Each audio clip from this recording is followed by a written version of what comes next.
ही जेके थर जी सूंहं बणियल जेको आहे मोर पखी आहे उन में हिन वक़्तु जेको आहे से राणी खे त बीमारी करे खयो आहे, जंहिं सबबु मुख़्तलिफ़ ॻोठनि में 100 खां मथे मोर मरी विया। हीउ ॾिस नायाब नस्ल जो हिकिड़ो पखी आहे, हीउ बेदर्दी सां जेको आहे मरी रहियो आहे, पर वाइल्ड लाइफ खाते हिन वक़्तु ताईं अहिड़ो को बि उपाय न आहिनि वरिता जो हिननि जो इलाजु थी सघे।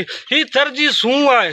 मोर जॾहिं कारूंजर जी चोटी ते टहूका कंदा आहिनि तॾहिं स्याहिन जी जेको आहे से उन्हनि खे थर अचण ते मजबूर करे छॾींदा आहिनि, पर वाइल्ड लाइफ खातो जेको आहे उहो सदाईं ईअं दावाऊं कंदो रहंदो आहे, पर कंहिं बि क़िस्म जी हिन जी पालना नथो करे सघे। हीअ असीं ॻोठाणा जेके आहियूं न हिन खे पंहिंजे बचनि वांगुरु पालींदा आहियूं। सो जल्द मोरनि खे बचाइण लाइ उपाय वरिता वञनि, न त थर जी जेका सूंहं आहे इहा मुकमल तबाह थी वेंदी।